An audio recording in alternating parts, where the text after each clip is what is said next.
I spent 10 years paying for my parents' survival, their furnace repairs, their insurance premiums, even the property taxes. Believing reliability was the price of admission to this family. I thought I was keeping us safe, but the night my mother snapped that I was not her real daughter, the transaction ended. I did not scream or flip the table.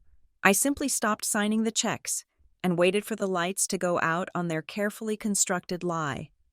My life was a series of cells on a spreadsheet, and I liked it that way. To anyone else, Friday nights in a one-bedroom apartment in the suburbs might have seemed lonely, but to me, the silence was a luxury I had purchased with receipt paper and discipline. I sat at my kitchen island, the granite cool under my forearms, and opened my laptop. The screen glowed with the comforting grid of my monthly budget. This was my ritual. While my coworkers were out at happy hours complaining about their bosses or dating apps, I was here, categorizing expenses, tracking interest rates, and ensuring that the ground beneath my feet remained solid. I was 32 years old. I had a stable job as a logistics coordinator for a mid-sized shipping firm, a modest car that was fully paid off, and a credit score that I protected like a newborn child. I was not rich. I was careful. There is a difference. Rich implies you have enough money to be careless. Careful means you know exactly how close the edge is, so you never walk too near it. I typed in the grocery total for the week, $84.12, and watched the graph adjust. Green meant safety. Green meant I was in control. Then my phone buzzed against the counter, the vibration sounding like an angry hornet in the quiet kitchen. The screen lit up with the word Mom. My stomach did a slow, familiar roll. It was not the warm anticipation of hearing from a parent. It was the reflexive tightening of a muscle preparing for a blow. I stared at the phone for 3 rings, bargaining with myself. Maybe she just wanted to say hello. Maybe she wanted to know if I had seen the weather report. I answered on the 4th ring. "Hey, Mom," I said, keeping my voice level. "Haley, thank God," she said. Her voice was breathless, pitched high in a register that usually signaled a catastrophe involving appliances or bureaucracy. "I am so glad you picked up. Your father is pacing a hole in the carpet." "What is wrong?" I asked. I closed the lid of my laptop halfway, as if shielding my financial peace from the chaos on the other end of the line. "It is the furnace," she said. "The man came out to look at that rattle, and he says the whole blower motor is shot. He says it is a fire hazard. Haley, a fire hazard. We cannot turn it on. It is going to be 40 degrees tonight." I closed my eyes. The familiar script was loading. First the panic, then the danger, then the inevitable pause where I was expected to step in. "How much is it?" I asked. $1,200, she said. "And that is with the discount because he knows your father. We just do not have it right now. Honey, the insurance premium for the car came out automatically yesterday and wiped the checking account. We get paid on the 15th, but we cannot freeze until then. $1,200. That was my emergency fund contribution for the month plus my fun money. I can lend it to you," I said, the words tasting like ash, "but I need you to pay me back when Dad gets his pension check." "Of course," she said, the panic instantly evaporating, replaced by a smooth, satisfied relief. "You are a lifesaver. Haley, I do not know what we would do without you. You are the only one with a head on your shoulders." I transferred the money within minutes. The green bar on my spreadsheet shrank. I told myself it was fine. I told myself this was what families did. They helped each other. The fact that the help only ever seemed to flow in one direction was a detail I tried not to examine too closely. It was the cost of belonging. 2 weeks later, I drove over to their house for a Sunday dinner. My parents lived in a 2-story colonial that had seen better days, though recently, they had been making small improvements that seemed at odds with their constant cries of poverty. A new mailbox, fresh landscaping mulch. When I walked in, the smell of pot roast filled the hallway. My father, Frank, was in the living room, laughing loudly at something on the television. My mother, Eleanor, was in the kitchen, chopping carrots with a vigor that suggested she was performing domesticity rather than experiencing it. "Haley, you are here," my mother said, offering me a cheek to kiss. She smelled of hairspray and something cloying, like old vanilla. "Did you bring the wine?" I held up the bottle of red I had picked up. $20. Decent but not showy. "Good," she said. "Your Aunt Sarah and Uncle Mike are coming. And Julian is bringing that new girl he is seeing." I stiffened. Julian, my brother, or rather, the golden sun around which the rest of us were expected to orbit.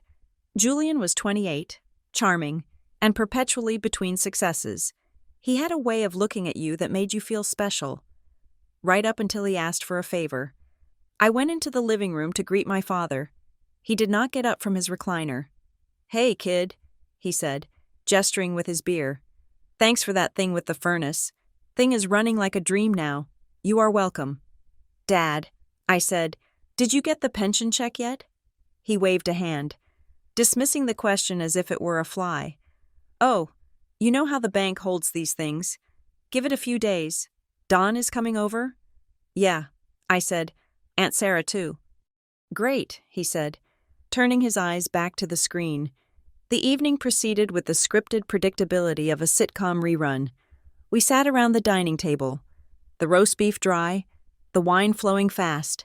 Julian sat at the head of the table, opposite Dad, while I was squeezed onto the side bench next to Aunt Sarah, Julian's new girlfriend, a wide-eyed girl named Chloe who laughed at everything, sat on his other side. "So, Julian," Uncle Mike said, leaning forward, "I hear you are thinking about flipping houses now?" Julian smiled. That easy, dazzling grin that seemed to erase all his past failures. "Yeah, I am looking at a few properties. I have got a good feeling about the market. Just need to secure the right capital. But I have some meetings lined up." "That is ambitious," Aunt Sarah said, beaming. "You always had that entrepreneurial spirit, just like your grandfather." I took a sip of wine, swallowing the urge to point out that Julian's last entrepreneurial spirit involved a pyramid scheme selling nutritional supplements that were now rotting in our parents' garage. "And Haley?" Aunt Sarah turned to me, her smile dimming a fraction, becoming more polite than proud. "Still at the shipping company?" "Yes," I said. "I was promoted to senior coordinator last month." "That is nice," she said, patting my hand. "It is good to have something steady." "Haley is our rock," my father announced, his voice booming slightly from the wine. He stabbed a potato with his fork. "You never have to worry about Haley. She is independent, does not need anyone for anything." The table murmured in agreement. Independent. The word hung in the air, shiny and cold. They said it like it was a compliment, like it was a badge of honor. But as I looked around the table, watching Julian get his wine glass refilled by my mother, watching my father wink at him, I realized what the word actually meant to them. Independent meant I did not require maintenance. Independent meant I was a utility, not a person. It was code for Haley will not complain. "We are so lucky," my mother added, spooning more gravy onto Julian's plate, bypassing mine entirely. "Julian has such big dreams. He needs our support to get them off the ground. But Haley? She just handles things." I stared at my plate. I wanted to scream. I wanted to say that I had dreams too, that I wanted to travel, that I wanted to buy a house with a garden, that I was tired of being the structural support beam that everyone forgot existed until the roof started to sag. Instead, I said nothing. I ate the dry beef. I drank the wine I had paid for. The crack in the facade appeared a week later. I was at work, deep in a complex routing schedule for a fleet of trucks in the Midwest, when my cell phone rang. It was my father. He never called during the day. "Dad, is everything okay? They are going to cut the power." "Haley," he said. His voice was tight, angry. "I got a notice on the door. They say we are 3 months behind. I do not understand it. I thought I paid it. 3 months? Dad, how did you miss 3 months?" "I do not know," he snapped. "Look, I need you to take care of it. I cannot have the lights go out. Your mother will lose her mind." I sighed. pulling up my banking app. How much is it? 400 and change, he said. Just send me 500 to be safe. I will go down to the payment center. I frowned. That did not make sense. It was the middle of the workday. Why would he drive to a payment center when I could just pay it online in 30 seconds? Dad, that is silly. I said, give me the account number and the login for the power company website. I will pay it directly right now. It will post instantly. You do not have to drive anywhere. There was a pause on the line, a silence that felt thick and heavy. No, just send me the money, he said. His tone had shifted. It was no longer panic. It was defensive irritation. Why? I asked. It is faster if I do it. I do not mind. What is the login? I do not know the damn login. Haley, he shouted. The sudden volume made me pull the phone away from my ear. Why do you always have to make everything a production? Just send the money via the app like you always do. Do you not trust me? Is that it? You think your old man cannot handle a bill? My heart hammered a strange rhythm against my ribs. It was such a visceral overreaction to a simple offer of efficiency. It is not about trust. Dad, I said slowly, I am just trying to save you a trip. Well, do not, he grunted. Just send the cash. I have to go. He hung up. I sat there in my cubicle, the silence of the disconnected line buzzing in my ear. A cold prickle of unease danced down my spine. It was a small thing, a refusal to share a login, but it felt jagged, like I had brushed up against a sharp edge hidden under a soft blanket. I sent the money. I sent $500, but for the first time. When I entered the expense into my spreadsheet, I did not just label it parents. I added a comment in the side column. Refuse direct payment access. Urgent. The real fracture happened 10 days later. It was another dinner. Just the four of us this time. Me, Mom, Dad, and Julian. The atmosphere was tense from the moment I walked in. My mother was clattering dishes in the sink, her mouth set in a thin, hard line. My father was drinking whiskey, which he usually saved for special occasions or bad news. Julian was slouching in his chair, looking like a sulky teenager despite being nearly 30. Apparently, Julian had crashed his car, again. And apparently, the insurance was not going to cover it because of some lapse in coverage that no one wanted to explain to me. I cannot believe this. My mother was saying, slamming a pot onto the stove. How are you going to get to your interviews? Julian? How? I will figure it out. Mom, Julian said, picking at a loose thread on the tablecloth. God, get off my back. We need to fix this, my father said, looking at me. Haley, do you think your mechanic friend could look at it? Maybe do it for cheap? My mechanic friend was a guy I went on 2 dates with 3 years ago. Dad, I do not have a mechanic friend, I said, taking my seat. And if the frame is bent, cheap does not matter. It is totaled. Don't be so negative. My mother snapped. She turned around, wiping her hands on a dish towel. You always assume the worst. We are trying to find a solution here. I am being realistic, I said, keeping my voice calm despite the rising heat in my chest. If he wrecked the car. He wrecked the car. Maybe he should take the bus until he can afford a new one. The room went silent. You would have thought I had suggested we sell Julian to a circus. Take the bus? Julian scoffed. Seriously? It builds character, I said, serving myself some salad. I took the bus for 2 years when I started my job. That is different, my mother said. How? I asked. How is it different? Because you are my mother started, then stopped. She waved her hand dismissively. You are just better at suffering. Haley, you are used to the grind. Julian is not like that. He is sensitive. The bus would crush him. I put my fork down. The metal clinked loudly against the china. Better at suffering? I repeated. Is that what you think I am? Just a workhorse who does not feel anything? I did not say that, my mother said, her face flushing. Stop twisting my words. You are always so sensitive. You act like we ask the world of you. You ask for a lot of money. I said, I felt a reckless, dangerous energy rising in me. I paid for the furnace. I paid the electric bill last week. I pay the car insurance that apparently did not cover this accident. When do I get to be sensitive? When do I get to be the one who needs help? We paid for everything when you were a child, my father shouted, slamming his hand on the table. We put a roof over your head. We fed you. You owe us. I owe you for raising me? I asked, my voice trembling. That is what parents do. Dad, you do not send a bill to your kid for existing. You have no idea what we sacrificed, my mother hissed. She leaned over the table, her eyes glittering with a malice I had never seen before. It was ugly and raw. You sit there with your steady job and your savings account and you judge us? You judge Julian? You have no idea. I know that I am the only one paying the bills. I said, Then maybe you should stop, she screamed. If it is such a burden, maybe you should just leave. We do not need your charity. I stood up. Fine, I said. I will go. Good, she yelled. Go back to your little apartment and count your money.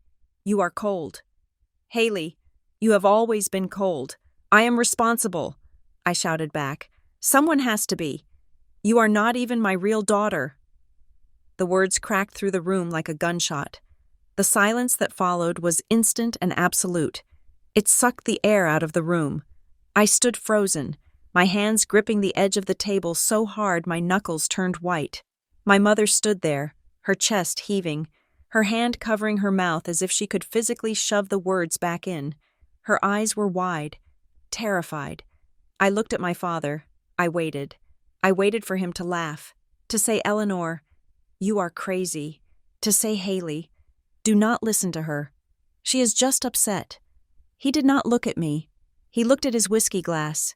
He stared at the amber liquid as if the secrets of the universe were swimming in it. He did not speak. I looked at Julian. He looked confused, his brow furrowed, glancing between Mom and Dad like he was watching a tennis match he did not understand. The silence stretched. 5 seconds, 10 seconds, a lifetime. It wasn't a slip of the tongue. It wasn't a metaphor. The way she had said it, with such venom, such specific, targeted accuracy, told me everything. It was an old weapon, one she had kept in a velvet box, waiting for the moment she needed to hurt me the most. I slowly released my grip on the table. My hands were shaking. My entire body was vibrating. A low hum of shock that made my teeth ache. I am not? I whispered. My mother lowered her hand. She looked away, refusing to meet my gaze. She began to rearrange the salt and pepper shakers. You know what I meant, she mumbled. You are just different from us. You have always been different. No, I said. My voice sounded strange to my own ears, hollow and distant. That is not what you said. Haley, sit down, my father grumbled, still not looking at me. Your mother is emotional. Let us just eat. I looked at them, really looked at them. I saw the way their eyes slid away from mine.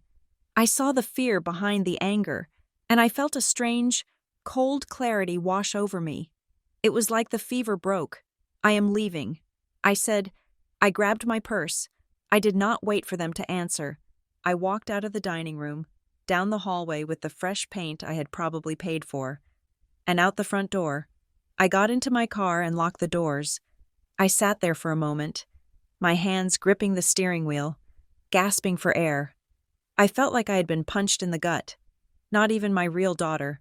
I started the engine and drove. I did not turn on the radio. The silence of the car was a tomb. As the streetlights flickered past, my mind began to rewind. It was like a movie playing in reverse, scenes from my childhood flashing vividly. I thought about the photo albums. There were dozens of albums of Julian taking his first steps, Julian with spaghetti on his face, Julian at his first birthday. But me? My history started around age 4. When I had asked about it once, my mother had said, "Oh, we were poor then. We could not afford film." But Julian was born 4 years after me. They were poorer with 2 kids than 1. Surely. I thought about Aunt Sarah. She always gave Julian savings bonds or cash for his birthday. She gave me books, nice books, but impersonal. She looked at me with a polite detachment, like I was a guest who had overstayed my welcome. I thought about my medical history. When the doctor asked about family history of heart disease, my father would always answer vaguely for me. But be specific for Julian. Check his cholesterol. Frank had high cholesterol. Mom would say about Julian, for me, she is fine. She is healthy. I had always thought I was just the resilient one, the one who did not need fussing over. Now, the silence in the car felt heavy with a different truth. I wasn't the resilient one. I was the outsider. I drove back to my apartment. I did not cry. I think I was in shock. I walked inside, locked the door, and sat on my sofa in the dark. I stared at the ceiling shadows. I had spent my entire adult life trying to buy my way into their hearts. I thought if I was useful enough, if I solved enough problems, if I paid enough bills, they would finally look at me the way they looked at Julian. I thought love was a transaction I could balance if I just worked hard enough. But you cannot buy what was never for sale. I slept fitfully, dreaming of receipts flying around me like a blizzard, blinding me, burying me. I woke up the next morning with a headache that throbbed behind my eyes. I reached for my phone on the nightstand. There was a text from my mother. It had come in at 8 a.m. Dad needs his blood pressure prescription picked up. It is $40. Can you transfer it? The pharmacy closes at noon. I stared at the screen. I read it 3 times. There was no apology. No, I am sorry I said that horrible thing. No. Please come back. We love you. Just a request for $40. She acted like the night before had never happened. She acted like telling your child they aren't yours was a minor weather event, a passing rainstorm that required no cleanup. She assumed I would do what I always did. She assumed I was a machine, put a coin in, get a solution out. Something inside me snapped, but it wasn't a loud snap. It was the quiet, precise click of a lock engaging. I did not reply. I got out of bed and went to my kitchen. I opened my laptop. I pulled up my budget spreadsheet. I looked at the row labeled Parents. I looked at the thousands of dollars allocated there over the last 5 years. The furnace, the car insurance, the groceries, the utilities. I highlighted the row. I pressed delete. I did not feel angry. I felt cold. I felt precise. I went to my filing cabinet. I am a person who keeps records. It is my nature. I have every bank statement, every credit card bill, every transfer confirmation going back 7 years. I pulled out the folders. I carried them to the kitchen island. I opened a new spreadsheet. I named it the ledger. I was going to find out exactly how much I had paid for a lie. I started typing. Date, amount, recipient, January 12th, power company, $240. February 4th, transfer to mom, $500. March 15th, property tax assistance, $1,200. I worked for hours. The list grew longer and longer. The total at the bottom of the screen began to tick up. Thousands upon thousands of dollars. I stopped when I found a payment from 3 years ago. It was a check I had written to my father for emergency medical bill, $2,000. He had said he needed a procedure. I looked at the memo line on the digital scan of the check. I had written medical in my neat cursive. But then I looked closer at the endorsement on the back. It hadn't been deposited at the local hospital or a doctor's office. It had been deposited into a generic account at a bank I didn't recognize. I frowned. I kept digging. I found another one, a transfer for car repairs. $500. I paused. I was not doing this to be petty.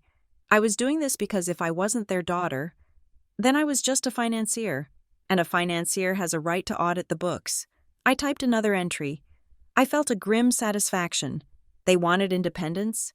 They wanted me to be the one who didn't need anyone. Fine. I would be the most independent person they had ever met. I picked up my phone. I saw the text from my mother again. Can you transfer it? I deleted the thread. Then I went into my banking app and canceled the recurring transfer for their car insurance.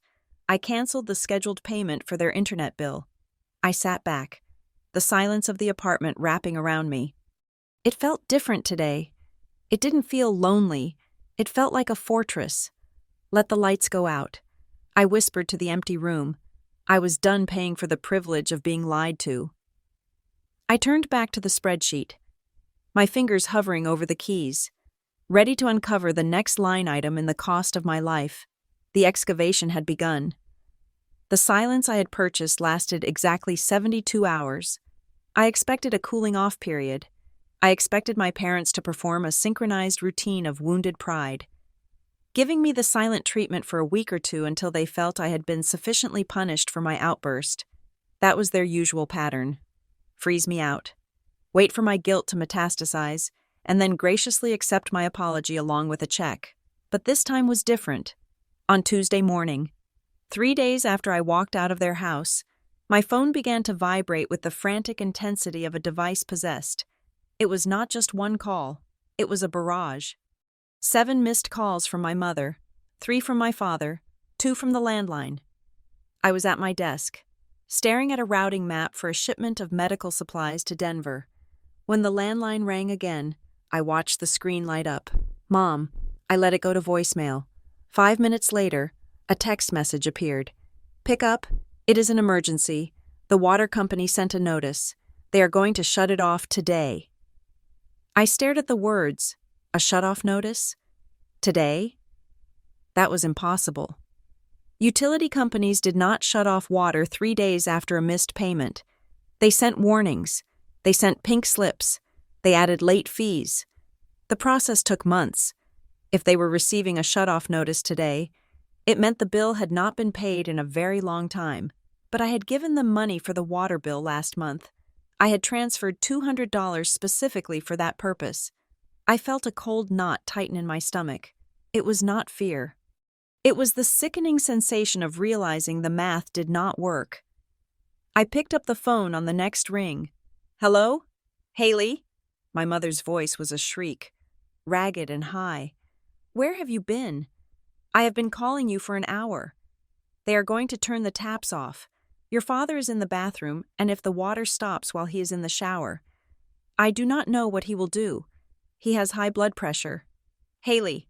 I took a deep breath, focusing on the hum of the office air conditioner. Mom, I said, keeping my voice low, why are they shutting off the water? I sent you $200 for the bill on the 15th of last month. It was not enough, she cried. There were fees, old fees. Look, it does not matter why. You need to pay it. Right now, call them. I will text you the number. No, I said. The silence on the other end was absolute, as if I had spoken in a foreign language. What did you say? I said no. I repeated, my hand gripping the mouse so hard my knuckles turned white. I am not calling them. I am not paying it blindly. If there are old fees, that means the money I sent you previously was not used for the bill. I want to see the invoice. You want to see the... Haley, are you crazy? This is an emergency. Send me a picture of the bill. Mom, the full bill, with the dates and the itemized charges. If I see that the money I sent was applied and it is just a mistake, I will help you fix it. But I need to see the paper. You are being disrespectful, she hissed. The panic had curdled instantly into rage. After everything we have done for you, you are going to let your father not be able to flush the toilet because you want to play accountant? I am an accountant, Mom. Or close enough. Send the picture. She hung up on me. I put the phone down, my heart hammering against my ribs. I felt nauseous. The speed of their collapse was terrifying. It felt inconsistent. It felt like a house of cards that was trembling not because of a wind, but because the foundation had never existed in the first place. 10 minutes later, my phone pinged. An image appeared. I opened it. It was a photo of a water bill, but it was blurry. The edges were cut off. The section showing the billing period and the past due amount was obscured by her thumb, which was conveniently holding the paper down. All I could see clearly was the total due, $450. I zoomed in. I tried to read the text under her thumb, but the focus was too soft. I texted back, I cannot see the dates or the past due history. Please take another one. Place it flat on the table. Her reply came instant. I am shaking too much to take a clear picture. You are cruel. Haley, just pay it.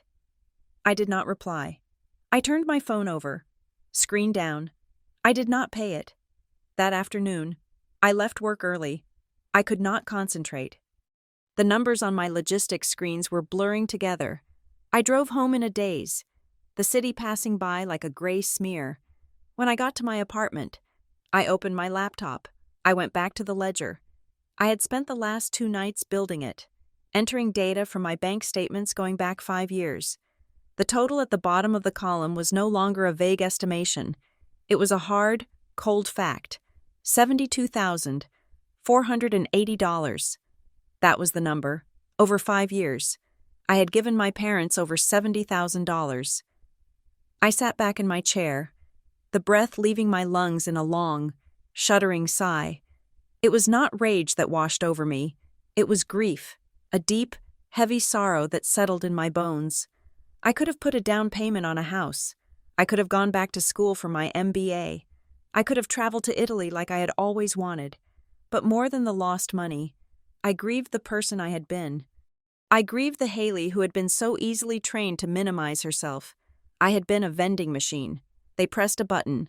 Guilt, fear, duty, and I dispensed relief. I had thought I was being a good daughter. I thought I was earning my place at the table, but the table was rigged. I was staring at the screen, tears pricking my eyes. When my phone buzzed again, it was not my parents this time. It was Elena, a coworker from the accounting department. We sometimes ate lunch together in the break room. Hey, you left your specialized stapler on my desk. I grabbed it for you.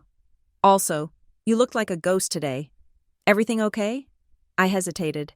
I usually kept my family life sealed in a vault, away from the polite chatter of the office, but the pressure in my chest was too high. I needed a reality check. Family stuff. I typed back, financial drama, the worst kind. She replied, Do you want to grab a drink? I am still downtown. We met at a quiet bar near the office. I did not intend to tell her everything, but after 1 glass of Pinot Noir, the dam cracked. I did not tell her about the not my real daughter comment. That was too raw, too humiliating. But I told her about the money. I told her about the $72,000. I told her about the water bill and the blurry photo. Elena listened, her dark eyes narrowing. She was a forensic accountant by trade, a woman who found patterns in chaos for a living. Haley, she said, setting her glass down carefully, that does not smell right. I know. I said, They are bad with money. They always have been. No, she said. I mean the behavior. The blurry photo?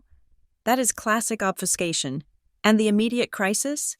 If you have been subsidizing them to the tune of 15 grand a year. They should have a buffer.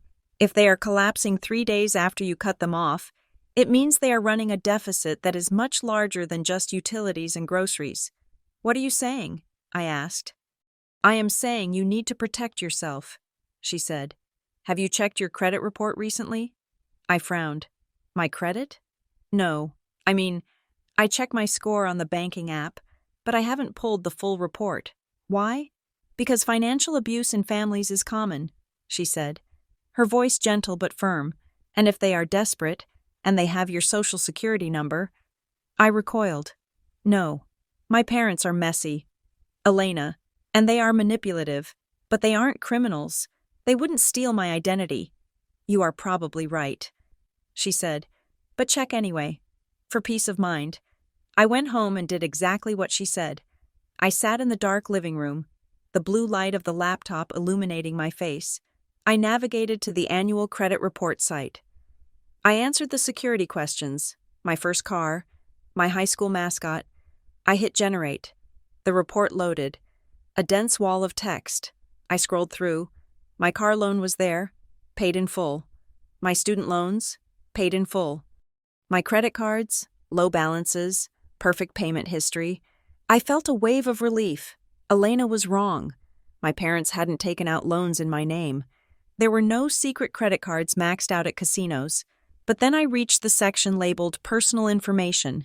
It listed my current address. It listed my previous apartment.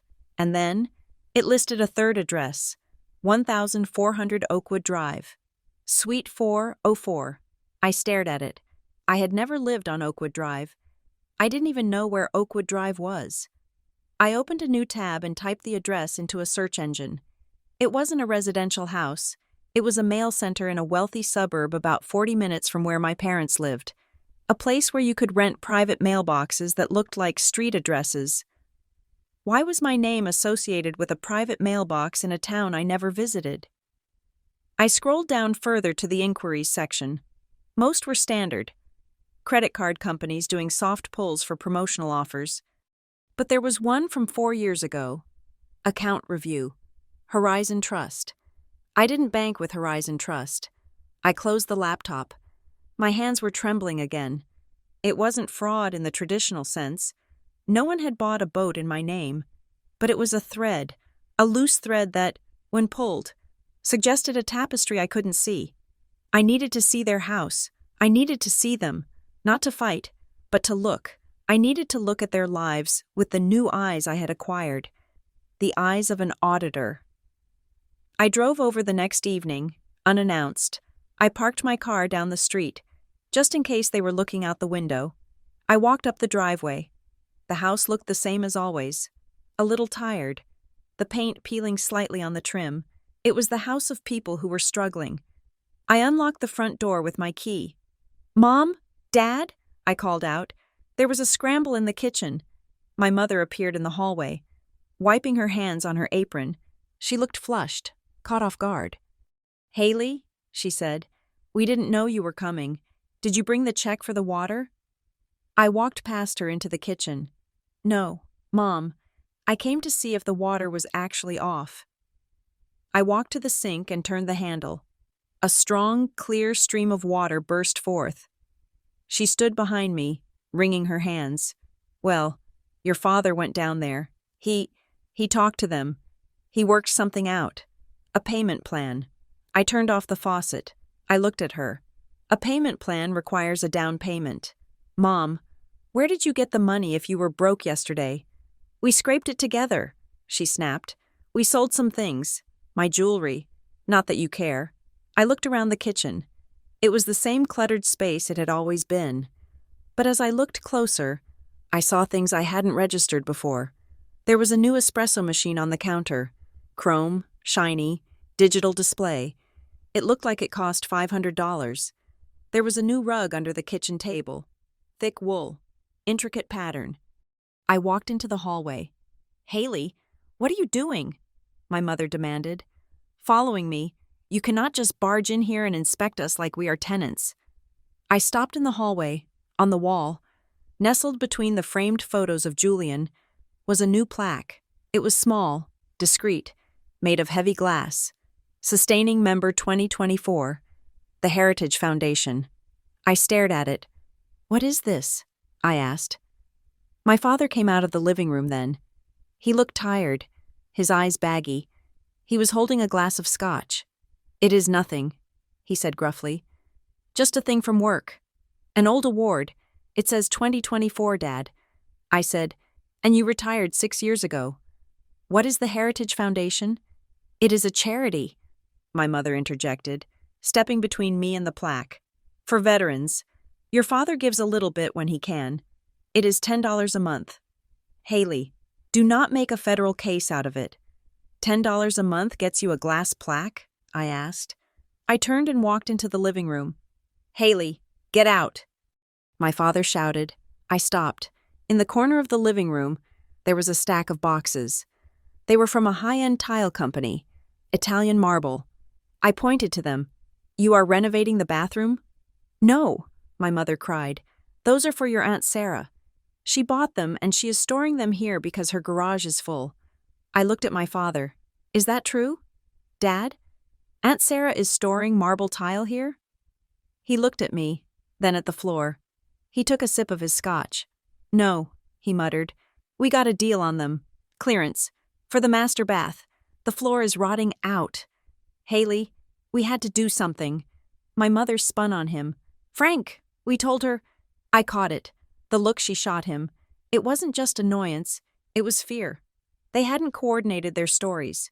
"You are lying," I said softly. I am not lying, my mother screamed. Why do you always assume the worst of us? Because the math does not add up, I yelled back, my voice finally rising. You call me crying about a $40 prescription, but you have a $500 espresso machine and marble tile in the living room. You claim you are broke, but you are buying memberships to foundations. We are broke, my father roared. He slammed his glass down on the coffee table. We have nothing. Haley, we are drowning. Then where is the money going? I asked. Where is the $70,000 I gave you? It went to debts, he said. Old debts. You do not know what it costs to live. What debts? I pressed. Credit cards? The mortgage? Yes, he said. No, my mother said at the same time. Medical bills. Your father's heart. They looked at each other. The silence that followed was deafening. They weren't panicking because they were poor. They were panicking because the system, the complex, hidden machine they had built to move money around, was breaking down without my monthly infusion of cash. I felt a chill go through me. I need to use the bathroom, I said. I didn't wait for permission. I walked down the hall. I went into the bathroom and locked the door. I turned on the sink to create noise. I pulled out my phone. I opened my banking app again. I went to the search bar. I remembered something, a recurring payment I had set up 3 years ago. My father had told me it was for a bundled utility service that handled their gas and trash collection. The company was called Apex Management Solutions. I had been paying them $150 a month automatically. I found the transaction. I tapped on the merchant details. There was a customer service number. I dialed it. Thank you for calling Apex Management Solutions, a premier billing partner for educational and residential accounts. Educational? I pressed 0. A representative came on the line. Apex Solutions. This is Brenda. How can I help you? Hi, I said, keeping my voice steady. I am calling about a payment on my account. I just wanted to verify what services are covered. The name on the card is Haley Ross. One moment, Ms. Ross. I heard the clicking of a keyboard. Okay, I see the payments here. Recurring monthly. This is applied to the master account for Ross. It looks like it is split. Split? I asked. Yes. A portion goes to the municipal waste services, and the remainder is routed to the tuition sub-account. Tuition? I asked. My breath hitched. For who? I don't have a student name listed here. Just the account number.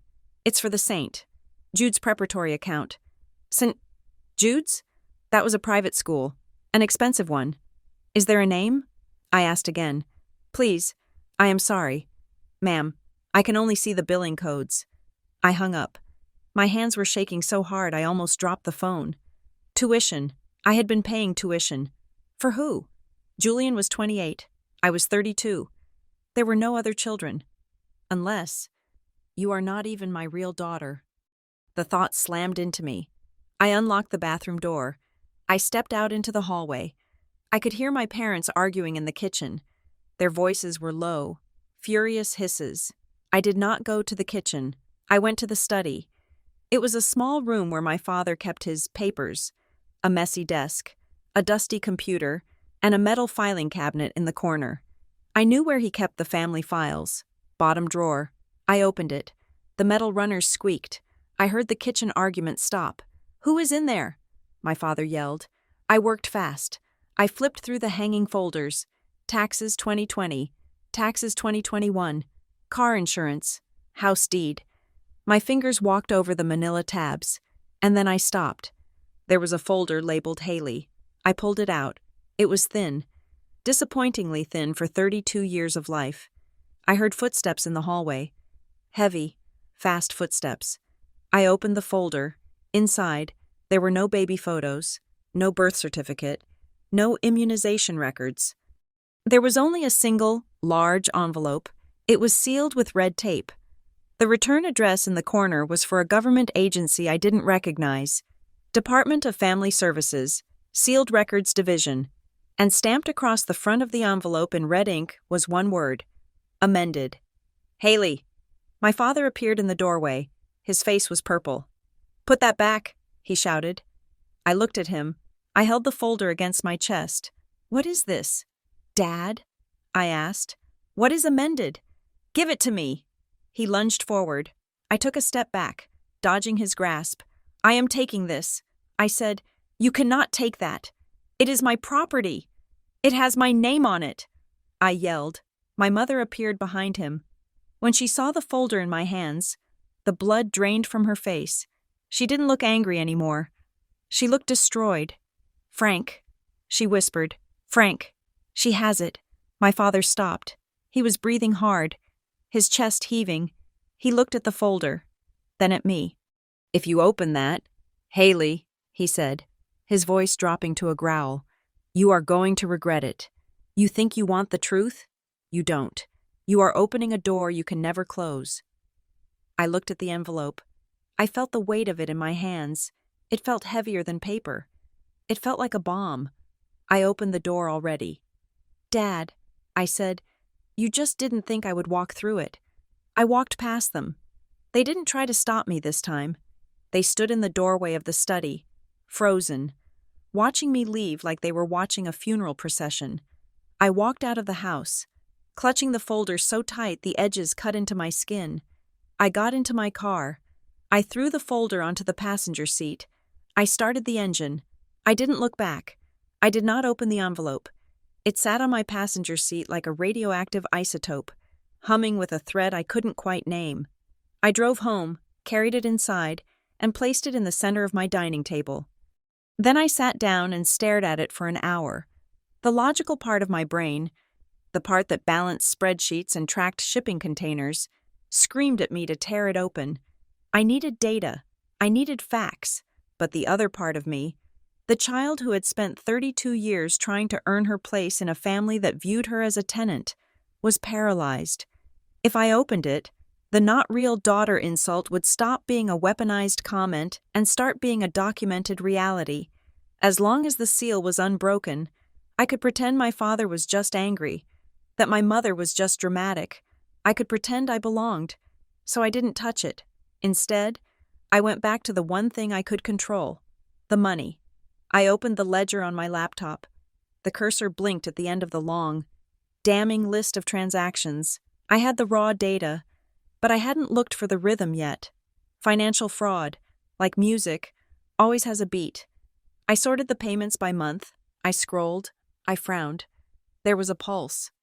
Every August, the miscellaneous expenses I covered for them spiked. August 2019, emergency car repair, $1,200. August 2020, furnace cleaning tax prep, $1,400. August 2021, medical deductible, $1,500. August 2022, roof patch, $1,600. The amounts climbed steadily, almost exactly 5% each year. Then there was January 2020, property tax help, $1,200. January 2021, winter utility catch-up, $1,400. January 2022, insurance premium, $1,500. August and January, the start of the fall semester, the start of the spring semester. I felt a cold prickle on the back of my neck. These weren't random emergencies. This was tuition. I had been paying tuition for years, disguised as household disasters. I went back to the invoice I had found in my email archives, a payment I made 2 years ago to a company called EduServe Financial. At the time, my mother had told me it was a debt consolidation service for my father's old credit cards. I hadn't questioned it. I had just paid it. I dialed the number on the old PDF. It was late, but the automated system picked up. Welcome to EduServe, your partner in private education financing. I pressed 0. A tired-sounding woman answered. EduServe. This is Patrice. Hi, I said. I am trying to track down a payment I made on this account number, ending in 4,490. 1 second. I heard typing. Okay, I see the account. She said, What is your question? I just want to confirm the account holder's name. I said, Is it Frank Ross? No. She said, This account is not under Frank Ross. Is it under Haley Ross? No. Ma'am, I cannot give you the name on the account if you are not the authorized user. Privacy policy. Okay, I said, my grip on the phone tightening. Can you at least tell me what the payment was for? Was it debt consolidation? She laughed. A dry, rasping sound.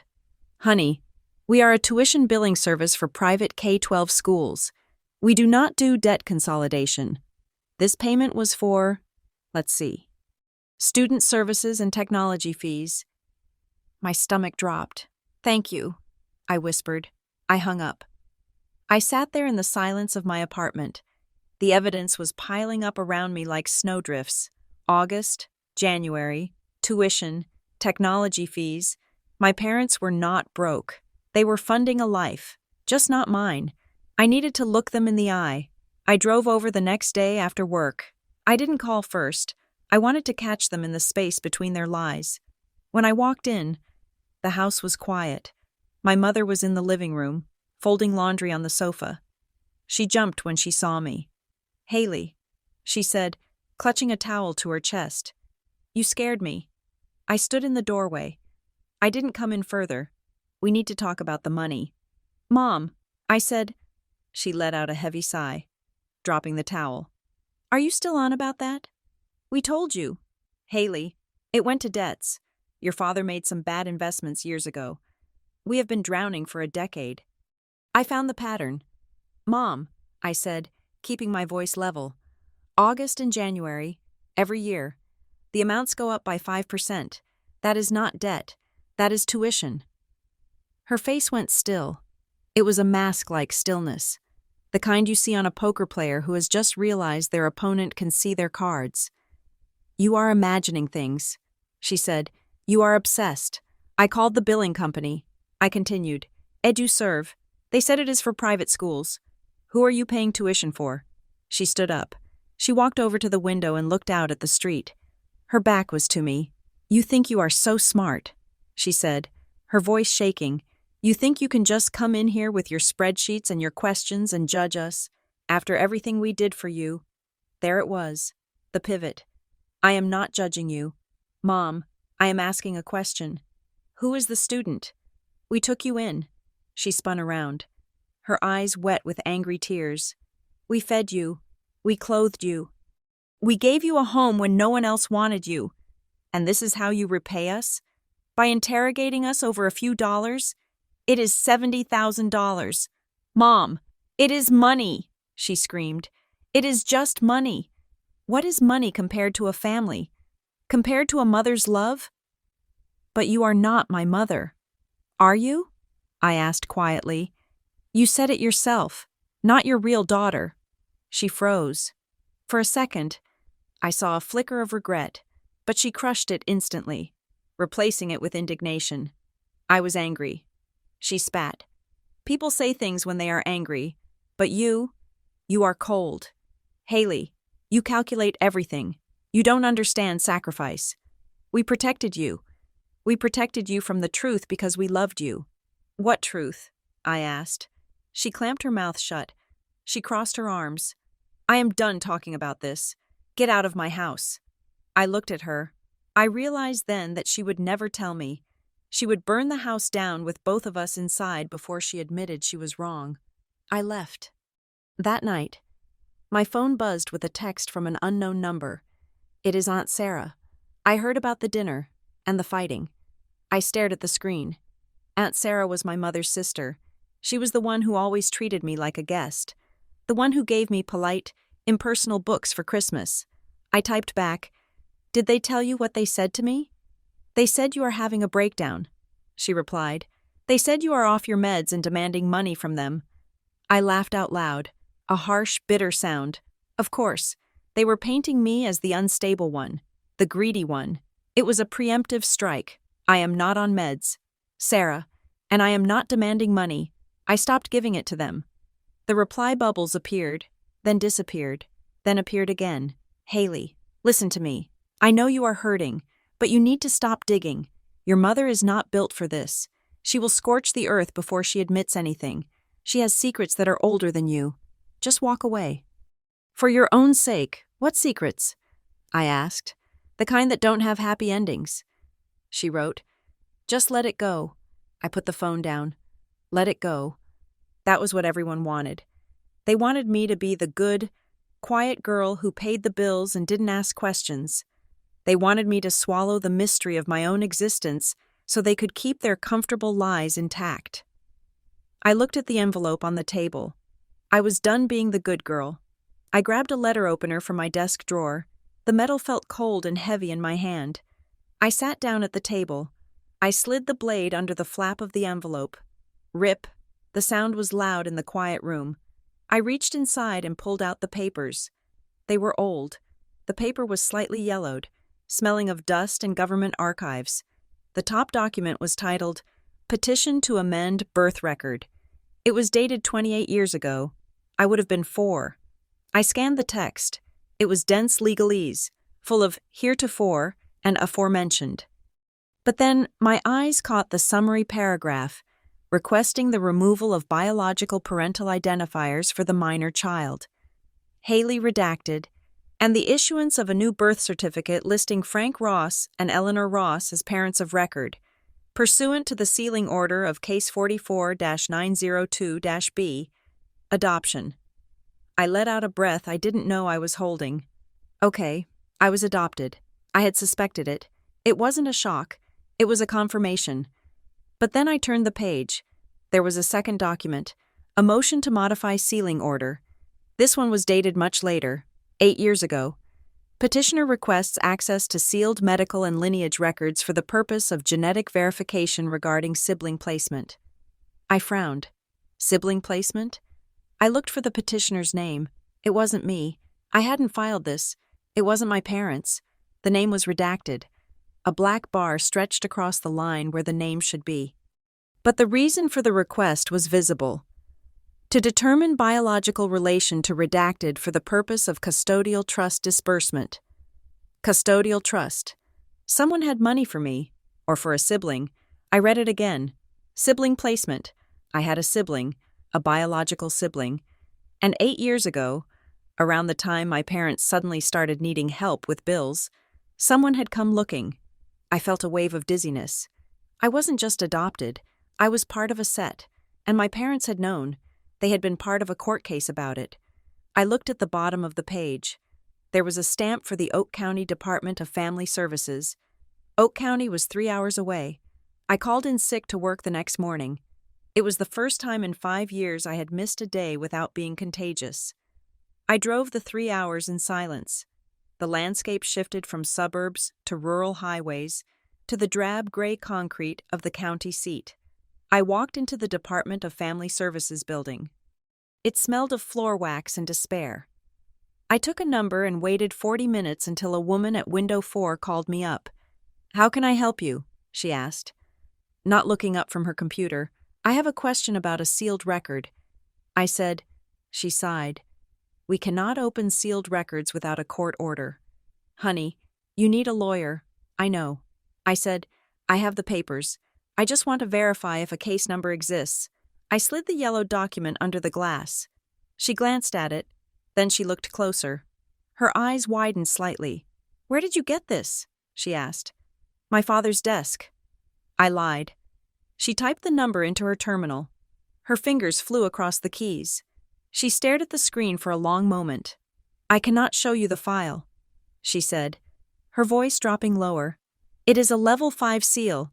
That means it involves a minor in a high-risk situation or a witness protection protocol." "Witness protection?" I asked, my voice squeaking. "Or high risk," she corrected. "But that is odd." "What?" "The system shows an access log. This file was pulled, when? 7 years ago. By a private firm, Stanton Associates. And?" I pushed. "And it says here that the amendment was granted. The records were modified." "Modified how?" She looked at me. Her eyes were sympathetic but guarded. "It says the sibling link was severed." "Legally severed?" "It means the court ruled that the 2 children, you and the other one, were to be treated as legally unrelated, usually done to protect one from the other's family, or to secure an inheritance for only one party." I felt the blood drain from my face. Who petitioned for it? I asked. Who asked to separate us? She looked at the screen again. Then she looked at me. Your parents did, she said softly. Frank and Eleanor Ross. They argued that maintaining the sibling connection would cause undue emotional distress to the adoptee. To me? No, she said, to the other child. I walked out of the building. The sun was shining, but I felt cold. They had severed me. They had gone to court to ensure that I was legally cut off from my own brother or sister. Why? To protect the other child from distress? What distress? And the timing. 8 years ago. That was right when Julian had moved back in, right when the money problems started, right when the tuition payments began. I got back in my car. My phone was buzzing. It was my cousin, Beth. Haley, what is going on? Mom says Aunt Eleanor called her crying. She says you are threatening to sue them, and that you stole legal documents. Everyone is really worried about you. Maybe you should come to the BBQ this weekend and just talk it out. I stared at the text. They were working fast. They were building the narrative. Haley is crazy. Haley is stealing. Haley is dangerous. If I didn't speak soon, no one would believe me when I finally dropped the bomb. I didn't reply to Beth. I opened my email. I had sent a request yesterday to Apex Management Solutions, the billing company, demanding a full history of my payments. I had threatened to report them for fraud if they didn't provide proof of where my money went. There was a new email in my inbox. Subject: Account verification. Ross. I opened it. Ms. Ross, per your request. Attached is the transaction history for the sub-account linked to your payment profile. Please note that while you are the payer, the beneficiary on file is listed as student. I opened the attachment. It was a PDF. It was a list of payments to St. Jude's Preparatory Academy, and at the very top of the page, in the student details block, there was a name. It wasn't Julian. It wasn't me. It wasn't anyone I knew. Student name: Lucas Ross. Grade: 11. Lucas. I stared at the name. Lucas Ross. I had a brother, or a nephew, or someone. He had my parents' last name. He was in high school. And I had paid for his math books, his gym uniform, his technology fees. I searched the name on social media. Lucas Ross Street, Jude's. A profile popped up. A teenage boy, 17, maybe 18, dark hair, serious eyes. He looked like me. He had my nose. He had the same sharp jawline that I saw in the mirror every morning. I scrolled through his photos. There was one of him at a science fair, holding a blue ribbon. There was one of him on a soccer field. And there was one of him standing in front of a house, my parents' house. He was standing on their porch, smiling. My father's arm was around his shoulder. My mother was beaming, holding a cake. The caption read, "Thanks for the birthday dinner. Nana and Pop, Nana and Pop." They weren't his parents. They were his grandparents, which meant I dropped the phone. It clattered onto the center console, if they were his grandparents. And he looked like me. Then he was either Julian's son, or he was mine. The world tilted. I remembered being 16. I remembered a summer where I went away to camp because I was anemic. I remembered foggy gaps in my memory. Days I couldn't account for. No, that was impossible. That was a soap opera twist. My parents were controlling, but they couldn't hide a pregnancy from me, unless... I looked at the documents again. Sibling placement. He wasn't my son.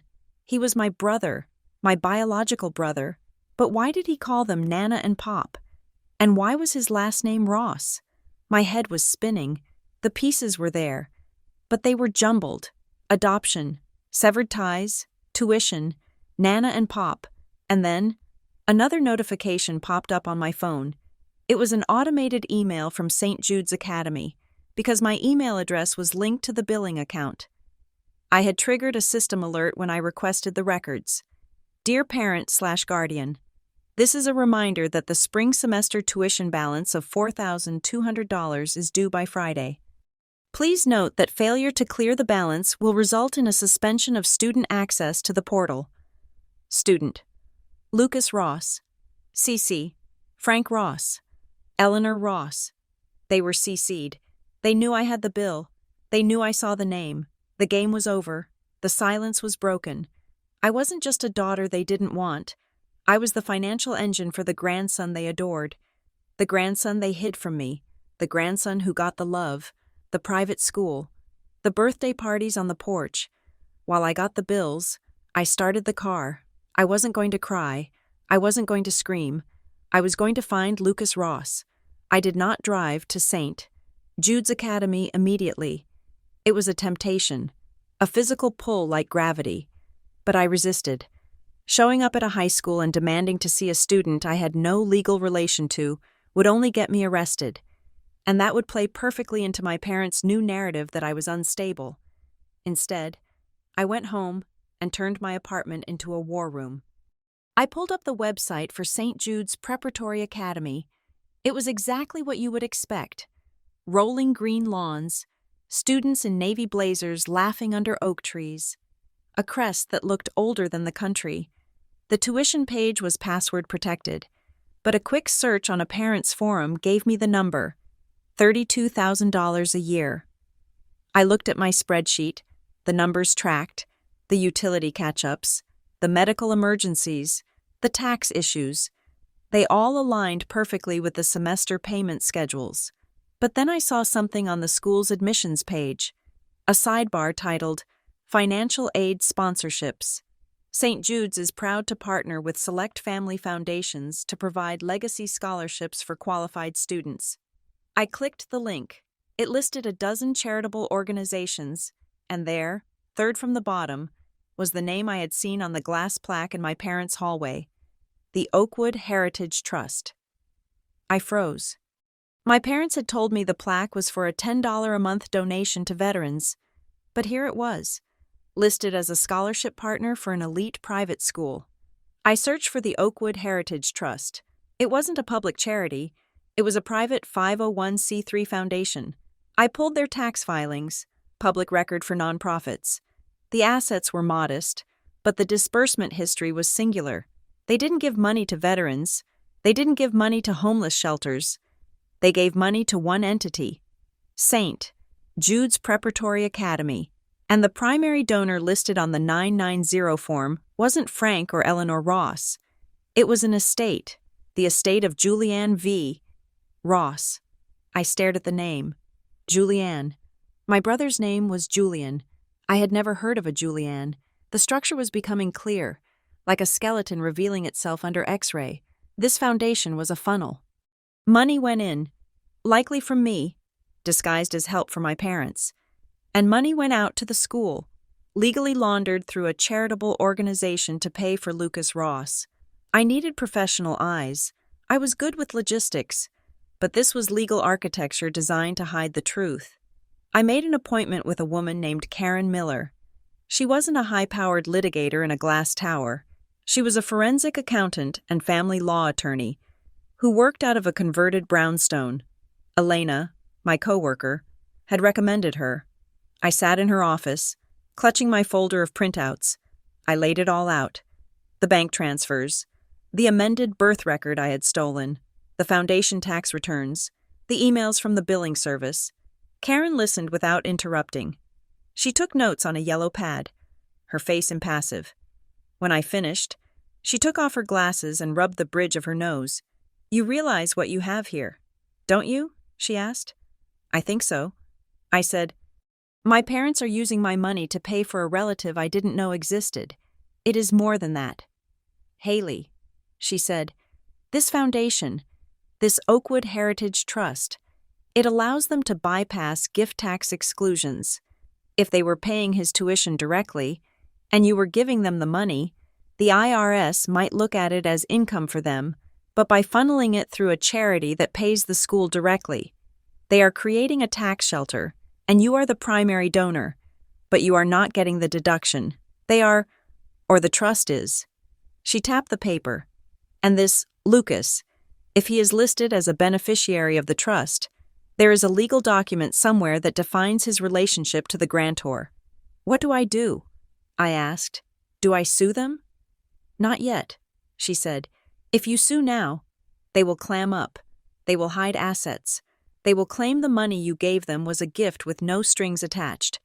And legally, without a written contract. That is a strong argument. You gave them money. They spent it. That is not a crime. Even if it is morally bankrupt, then what can I do? We create a paper trail, she said. We stop asking and start notifying. She drafted a letter for me. It wasn't a lawsuit. It was a demand for accounting. It was addressed to the trustees of the Oakwood Heritage Trust, my parents. It stated that as a significant contributor of funds that were solicited under false pretenses of emergency necessity, I was exercising my right to audit the use of those funds. It was a bluff, legally speaking.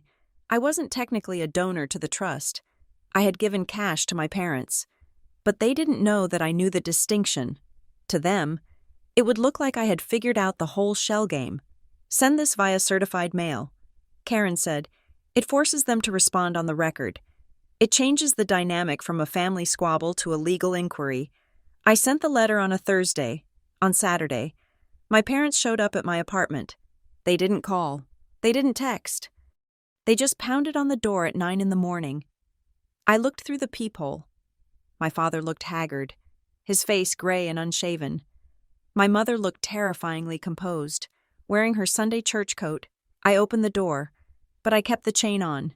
Haley, let us in. My father said. His voice was rough. We need to talk. My mother added, no more letters, no more lawyers, just family. I looked at them through the crack. Family. I said, is that what we are? Please. Haley, my father said. He sounded broken. We want to explain. I undid the chain. They walked in. They looked around my apartment as if seeing it for the first time. The modest furniture, the lack of marble tiles, the absence of luxury. I wondered if they felt any shame. Knowing their emergencies had kept me here while they bought espresso machines and funded private educations. They sat on my sofa. I sat in the armchair opposite them. We got your letter, my father said, wringing his hands. And? I asked. You have it all wrong, my mother said. She sat with her back straight, her hands clasped in her lap. We didn't steal your money, Haley. We used it to pay a debt. A debt to who? I asked. To Lucas Ross? My father flinched at the name. It is complicated, he said. Make it simple. I said, who is he? He is family, my mother said. Is he my brother? I asked. Silence. Is he Julian's son? No, my mother said quickly. No, Julian has nothing to do with this. Then who is he? He is ours, my father whispered. I stared at them. Yours? You mean, you adopted him too? No, my mother said. She looked at the floor. He is our grandson. I frowned. But you just said he isn't Julian's, and he isn't mine. So how can he be your grandson? Unless, I thought about the name on the tax form. The estate of Julianne V. Ross. Who is Julianne? I asked. My mother let out a small, strangled sound. She covered her face with her hands. My father looked at me, his eyes wet. Julianne was your sister, he said. I sat back, the air leaving my lungs. My sister. I don't have a sister. I said, you did. He said, she was older, much older. She ran away when she was 16. Before we adopted you, we didn't talk about her. It was too painful. And Lucas? He is her son. My father said, she died. Haley, 5 years ago. An overdose. She left the boy. He had no one. And you took him in? I asked. My mother looked up. Her face streaked with tears. We had to. He is blood. We couldn't let him go into the system. So you took him in, I said slowly. And you didn't tell me. And you didn't tell Julian. We couldn't. She sobbed. The scandal. Everyone thought Julianne was gone. If we brought him back, if people knew. We wanted to give him a fresh start, a clean slate, at St. Jude's. I looked at them. It was a tragic story. It was heartbreaking. a lost daughter, a secret grandson, a desperate attempt to save him. It was almost perfect. Except for one thing, if it was a rescue mission, I asked, why did I have to pay for it? My father looked down. We are on a fixed income. Haley, Saint, Jude's is expensive, but it was the only place he could be safe, the only place he could get the support he needed. So you lied to me. I said, you told me the furnace was broken. You told me the insurance was canceled. You told me you were drowning. We were drowning, my mother cried. We were trying to save a child's life. You called me not your real daughter. I said, my mother flinched. I was upset. She said, I was stressed. You have no idea the pressure we have been under. I stood up. I walked to the window. I looked out at the parking lot. I wanted to believe them. I really did. I wanted to believe that this was all just a desperate, clumsy attempt to do the right thing for a tragic orphan, but the math still didn't work. If Julianne died 5 years ago, I asked, turning back to them, why did the payments start 8 years ago? The room went dead silent. My father's mouth opened, then closed. My mother stopped crying instantly. I saw the amended document. I said, the one from 8 years ago. The one where you petitioned to open the sealed records for sibling placement. I looked at them. Julianne didn't die 5 years ago. Did she? And Lucas didn't just appear out of nowhere. My mother stood up. Her face was no longer tragic. It was hard, cold. You are fishing. Haley, she said. You don't know what you are talking about. I know that you are lying about the timeline. I said, and if you are lying about the timeline, you are lying about the rest. We are leaving, she said. She grabbed my father's arm. Come on. Frank, she is impossible. She doesn't want to help family. She just wants to be right. They walked to the door.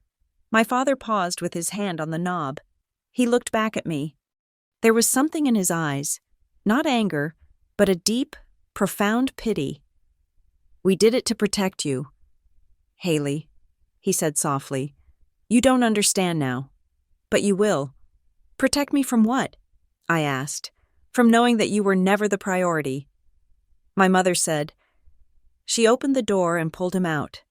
I stood there, the sound of the door closing echoing in the empty apartment. From knowing that you were never the priority, that was the truest thing she had ever said. I went back to Karen, my lawyer, the next day. I told her about the visit. I told her about the Julianne story. She frowned. Julianne V. Ross, she said, typing the name into her database. Let me run a search. She clicked a few keys. Here's a death certificate for a Julianne V. Ross. She said, dated. You were right. 5 years ago. Cause of death, cardiac arrest, secondary to toxicity. So they were telling the truth? I asked, feeling a pang of guilt. Wait, Karen said. She leaned closer to the screen. What? The date of birth, she said. This Julianne Ross? She would have been 42 when she died. Okay. And your parents are, what, 65? Yes. That means they would have had her when they were 23. Plausible. But look at the address on the death certificate. Karen said. She turned the screen toward me. The address was 1400 Oakwood Drive, Suite 404. The mail drop. The same address that was on my credit report. She didn't live there. I said, that is a P.O. box, basically. Exactly, Karen said. Which means your parents were managing her affairs. Long before she died, they were using that address to hide her. And Lucas? If the payment started 8 years ago, Karen said, that means he was enrolled in private school before his mother died. Your parents were paying for him while she was still alive. So it wasn't a rescue mission after she died. I said, it was a maintenance plan while she was living. Karen nodded. They were supporting 2 households. Yours, or rather, they were extracting from yours and hers, and they used me to do it. I whispered.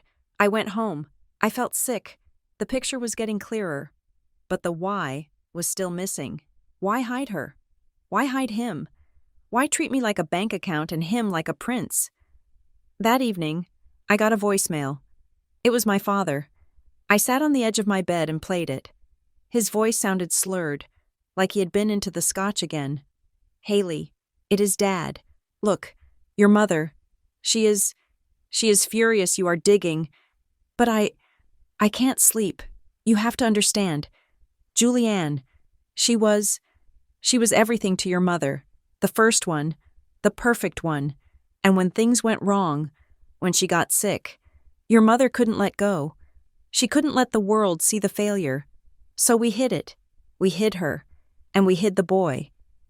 He paused. I heard the clink of glass. And you were the sturdy one. Haley, you were always so strong. We knew you could handle the weight. We needed you to carry it so we could save them. It wasn't that we didn't love you. It is just that she needed us more. And the boy, he is all that is left of her, your mother. She sees her face in him. She can't lose him too. That is why she said what she said. It wasn't about you. It was about her guilt. This was the only way she could live with herself. The message ended. I sat there, the phone warm in my hand. You were the sturdy one. We knew you could handle the weight. It was the most devastating compliment I had ever received. They had looked at my resilience, my discipline, my carefully constructed stability, and they hadn't seen a daughter to be proud of. They had seen a beast of burden. They had seen a mule they could load up with their secrets and their debts. Trusting that I would just keep walking, keep paying, keep fixing. And I had, for 10 years. I checked my email one last time before bed. There was a notification from a service I subscribed to, a legal monitoring alert that Karen had suggested I set up for my parents' names. Alert: new court filing in Oak County Probate Court. Case type: Trust Amendment/Beneficiary Modification. Filers: Frank Ross, Eleanor Ross. I clicked the link to view the docket summary. Motion to remove beneficiary: Haley Ross. Motion to designate sole beneficiary: Lucas Ross, minor. I stared at the screen. They weren't just angry. They were erasing me. They were moving to officially cut me out of the family trust, the house, the assets, whatever little was left. They were making sure that if they died tomorrow, everything they had, everything I had helped save, would go to Lucas. It wasn't about the money. I didn't want their money. It was the act. It was the legal codification of what my mother had shouted at dinner. You are not even my real daughter. Now, they were asking a judge to sign off on it. I closed the laptop. I walked into my bathroom and splashed cold water on my face. I looked at myself in the mirror. I looked tired. I looked pale. But I didn't look like a victim. They thought they could erase me because I was quiet. They thought they could use me because I was responsible. They thought they could guilt me into silence because I wanted to be loved. But they had forgotten one thing. I was the one who kept the receipts. I dried my face. I wasn't going to wait for the court date. I wasn't going to wait for their next lie. I was going to find Lucas Ross, and I was going to tell him exactly who was paying for his blazer. I pulled out the invoice from St. Jude's. It had a date on it. Spring Gala Silent Auction. Friday, March 18th, 7 p.m. That was tomorrow. It was a donor event, a parent event. I went to my closet. I pulled out the black dress I wore to company dinners. I checked my bank account, the one my parents couldn't touch. I had enough for a ticket. I was going to St. Jude's. I did not make it to the spring gala. My plan had been simple. Walk into the ballroom at St. Jude's, find the table with the Oakwood Heritage Trust placard, and introduce myself to the boy wearing the blazer I had paid for. I did not intend to scream. I did not intend to throw wine. I simply wanted to stand in front of them, a living, breathing ledger, and watch them try to balance the books in real time. But they beat me to the punch, 12 hours before the event. I was served with a temporary restraining order. My parents had filed it ex parte, claiming credible fear of harassment and citing my worsening mental state and obsessive financial delusions. It barred me from coming within 500 feet of them or any minor children in their custodial care. That was the phrase that stopped me cold. Minor children in their custodial care. They had legally claimed Lucas, but along with the restraining order came an offer. A peace summit. their lawyer called it. A mediated session at a law firm in the city to resolve all outstanding familial and financial disputes in exchange for me agreeing to a permanent non-disclosure agreement. They wanted to buy my silence. The irony was that they were trying to buy it with money they didn't have, money that, historically, I would have been the one providing. I accepted the meeting, not because I wanted peace, but because I wanted them under oath, or as close to it as I could get. The meeting took place on a rainy Tuesday in the conference room of a firm called Sterling Haynes. The room was designed to intimidate: mahogany table, floor-to-ceiling windows overlooking the gray skyline, air conditioning set to a temperature that felt like a meat locker. My lawyer, Karen, sat next to me. She had organized my files into 3 neat stacks. She looked calm, predatory in a beige suit. My parents sat across from us. They had dressed for the role of the victim. My mother wore a cardigan that was slightly too large, making her look frail and shrunken. She didn't wear jewelry. Her hands shook visibly as she poured water from the crystal carafe.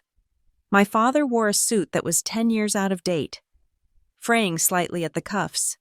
He looked like a weary, noble patriarch beaten down by an ungrateful child. Their lawyer was a man named Mr. Blackwood. He had a smile that didn't reach his eyes and a watch that cost more than my car. The mediator, a retired judge named Mrs. Vance, sat at the head of the table. She looked at us over the rim of her spectacles. "Let us begin," she said. "The purpose of this mediation is to establish boundaries and, hopefully, reach a settlement regarding the alleged harassment and financial disputes between the parties." "Mr. Blackwood?" Blackwood leaned forward. He didn't look at me. He looked at the mediator. "Your Honor, excuse me, Mrs. Vance, my clients are heartbroken. They are elderly. They are on a fixed income, and they have spent the last 30 years devoting their lives to raising the respondent. Haley." He paused for effect. Despite the fact that Haley is not, legally speaking, their biological obligation, they took her in. They provided a home. They provided love. And in return, now that they are in their twilight years and facing health struggles, Haley has launched a campaign of terror. She has hacked their accounts. She has stolen legal documents from their home. She has threatened to harass their grandson at his school. We are asking for a permanent injunction and a cease and desist regarding all contact. Mrs. Vance turned to me. She looked skeptical. The narrative was strong. The ungrateful, unstable adoptee attacking the saints who saved her. "Ms. Ross?" she asked. "Do you have a response?" I felt Karen's hand touch my elbow under the table, a signal to stay steady. I didn't look at my parents. I looked at the mediator. "I am not here to talk about love. Mrs. Vance," I said. My voice was lower than I expected, devoid of the tremor I felt in my chest. "I am here to talk about arithmetic." I reached for the first binder. It was 3 inches thick. I slid it across the mahogany table. It made a heavy, authoritative thud. "Mr. Blackwood claims his clients supported me," I said. "He claims they are on a fixed income. He claims I am harassing them for money." I opened the binder. "This is a comprehensive forensic accounting of my finances from the age of 22 to the present." I said, "Tab A lists direct transfers to Frank and Eleanor Ross. Tab B lists third-party payments made on their behalf for utilities, insurance, and taxes. Tab C matches these payments to their emergency requests." I looked at my father. He was staring at the binder as if it were a loaded gun. "The total," I said, speaking clearly, "is $72,480. Mrs. Vance blinked. She pulled the binder toward her. She flipped through the pages. She saw the bank statements. She saw the highlighted lines. She saw the sheer, undeniable volume of the support. 72,000? She asked. "In 10 years. I confirmed. "That is not the behavior of a dependent. Mrs. Vance, that is the behavior of a benefactor." "Mr. Blackwood tried to interject. "These were gifts. Familial support is not a loan. If they were gifts," Karen cut in, her voice sharp, "then why did your clients claim indigents to solicit them? And why, If they were so destitute that they needed their daughter's grocery money, were they simultaneously funneling thousands of dollars a year into a private trust? Karen slid the second binder across the table. This is the tax filing history for the Oakwood Heritage Trust. Karen said, controlled by Frank and Eleanor Ross, it shows disbursements of $32,000 annually to St. Jude's Preparatory Academy. Mrs. Vance stopped flipping pages. She looked up at my parents. Her expression had shifted. The pity was gone, replaced by the cold calculation of a woman who realizes she is being played. Mr. Blackwood, she said, your opening statement painted a picture of financial hardship. These documents suggest substantial hidden assets. It is a trust, Blackwood argued. Though he sounded less confident, it is not their money. They are merely trustees managing it for a beneficiary. And who is the beneficiary? I asked. Silence. My mother was staring at the table, her face pale. My father was gripping his knees. Who is the beneficiary? Mom? I asked again. It is for Lucas, my mother whispered. And who is Lucas? Mrs. Vance asked. He is our grandson. My father said. And who are his parents? I asked. This is irrelevant, Blackwood snapped. The identity of a minor is protected. It is relevant, Karen said. If my client has been unknowingly funding his life while being told she was saving her parents from eviction, that is fraud. Mr. Blackwood, it is theft by deception. My mother looked up. Her eyes were red, rimmed with a desperation that was painful to watch. We didn't steal from you. Haley, she said. Her voice was shaking. We used the money to keep the family together, to fix the mistake. What mistake? I asked. The room went quiet. The air conditioning hummed. My father looked at my mother. He gave a small nod, a gesture of surrender. Tell her, Eleanor, he said. She has the documents. She knows about the amendment. My mother took a breath. She looked at me, and for the first time in my life, she didn't look at me with judgment. She looked at me with shame. Lucas is your brother, she said. I froze. I had suspected it. I had done the math, but hearing it out loud was different. It felt like a physical blow. My brother, I repeated. Half-brother, she corrected. Same mother. And who is she? I asked. Who is our mother? My mother closed her eyes. Julianne, she said. Julianne. The name on the death certificate. The name on the trust. Julianne was your sister? I asked. The one who ran away? No, my mother said. She opened her eyes. The tears were spilling over now. Julianne wasn't my sister. Haley, she was my daughter. I stared at her. The world tilted on its axis. If Julianne was your daughter, I started to do the math.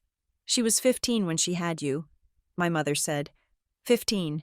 A baby having a baby. I sat back in my chair. Julianne was 15. My parents, Frank and Eleanor, were her parents. They were my grandparents. We couldn't let it ruin her life. My mother said, the words tumbling out now in a rush. It was 1994. We were respected in the community. Frank was up for a promotion. We couldn't have a teenage daughter with a bastard child. It would have destroyed us. So you adopted me. I said, we sent her away for 6 months. My father added, his voice gruesome. To a home for girls. When you were born, we took you. We raised you as ours. We pretended Julianne was just away at school. And when she came back, she was your sister. I felt sick. A deep, roiling nausea in the pit of my stomach. All the missing baby photos, the vagueness about my birth, the not my real daughter comment. It was all true. I wasn't their daughter. I was their cover-up. And Julianne? I asked. She never forgave us. My mother said quietly. She hated us for taking you. She hated pretending to be your sister. She left as soon as she turned 18. She disappeared. And then, 17 years later, she came back. My father said, with Lucas, I looked at the dates in my head. 8 years ago. She was sick. My father said, she was an addict. She had this boy, this baby. She wanted money. She wanted us to take him too. And you did. I said, we had to. My mother cried. She was going to leave him on the street. But she wanted access to you. Me? I asked. She wanted to tell you the truth. My mother said, she wanted to tell you that she was your mother. She wanted to introduce you to your brother, and you stopped her. I said, I looked at the second binder, the amendment, the motion to seal records, the severed sibling link.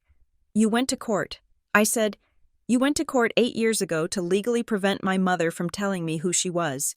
You sealed the records so I wouldn't know I had a brother. We were protecting you. My mother insisted. She was high. Haley. She was a mess. She would have dragged you down into her filth.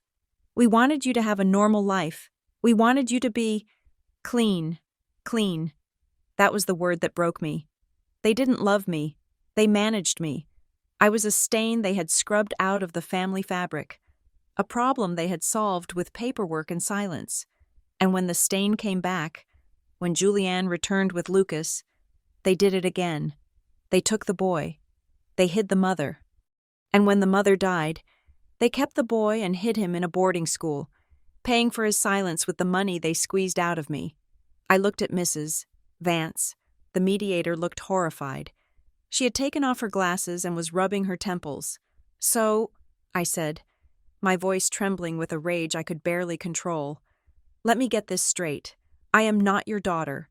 I am your granddaughter. Lucas is not your grandson. Well, he is. But he is also my brother. And for the last 8 years, you have been taking money from me, the child you lied to pay for the elite education of the child you hid, all while telling me you were broke. My father looked down at his hands.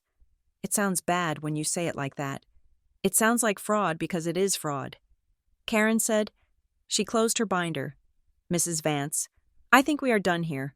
We will be filing a civil suit for constructive trust and restitution, and we will be petitioning the family court to unseal the adoption records immediately.